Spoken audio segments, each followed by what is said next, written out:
नमस्कार, फाइटर समाचार में आपका स्वागत है। पेश आज 29 दिसंबर शाम 7 बजे राजस्थान की खास खबरें।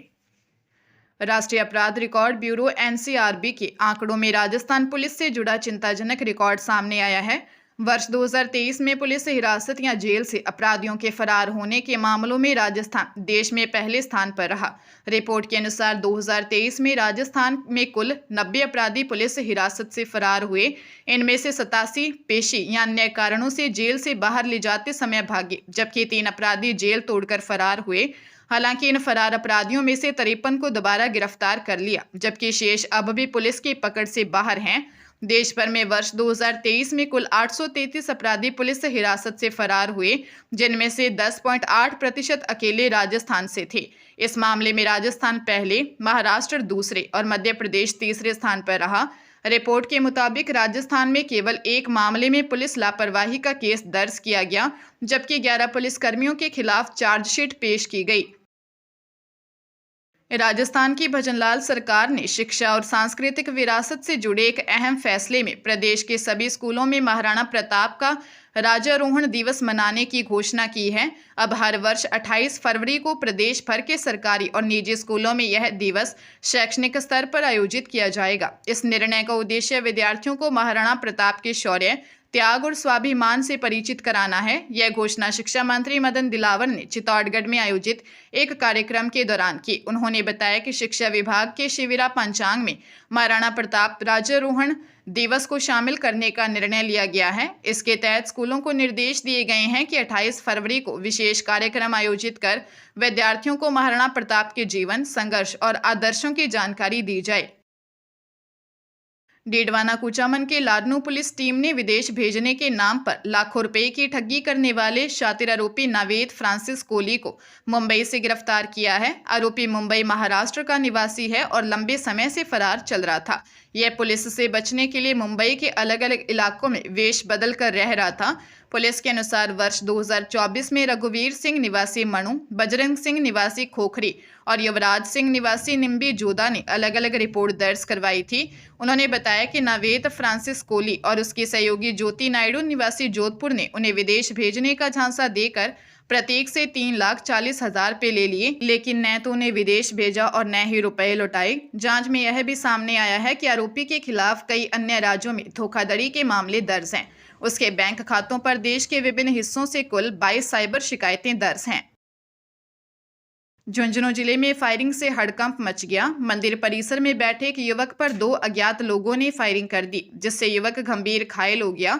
युवक को तुरंत अस्पताल ले जाया गया, जहां पर उसका इलाज चल रहा है। जानकारी के अनुसार फायरिंग की यह घटना जमीन विवाद को लेकर बताई जा रही है। फिलहाल पुलिस मामले की जांच में जुट गई है।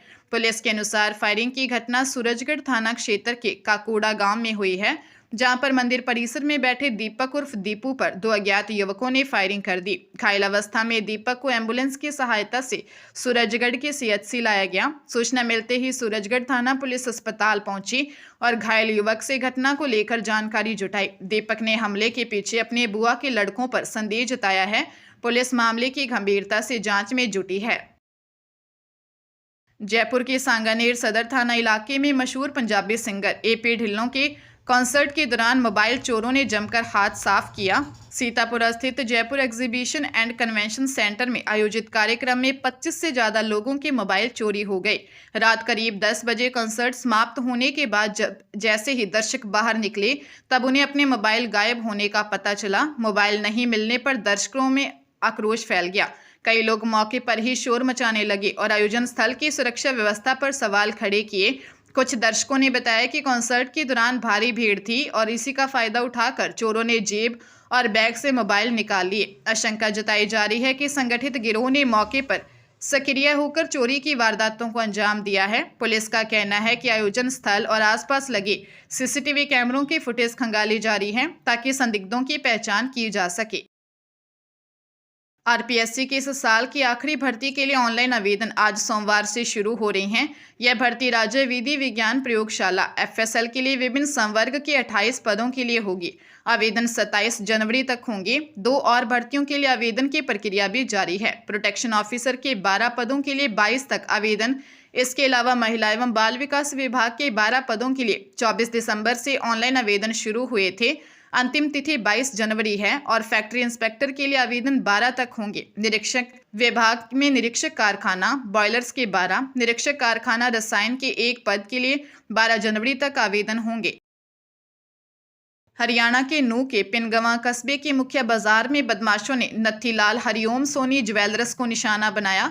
चेहरे पर मास्क लगाए करीब 6 से 10 हथियारबंद बदमाश रात को दुकान का शटर तोड़कर अंदर घुसे और मात्र 12 से 15 मिनट में वारदात को अंजाम देकर फरार हो गए। दुकानदार हरिओम सोनी के अनुसार बदमाश करीब 35 किलो चांदी और 200 ग्राम सोना ले गए हैं, जिसकी कीमत 1 करोड़ रुपए से अधिक है। घटना का सीसीटीवी फुटेज सामने आया है, जिसमें बदमाश हथियारों के साथ गलियों से पैदल आते दिख रहे हैं। उन्होंने पहचान छिपाने के लिए शॉल, मास्क और दस्तानों का इस्तेमाल किया। फुटेज में बदमाश चोरी किए गए गहनों को बड़ी पोटलियों और बैग में भरकर अपने कंधों पर लाद कर ले जाते दिखाई दे रहे हैं।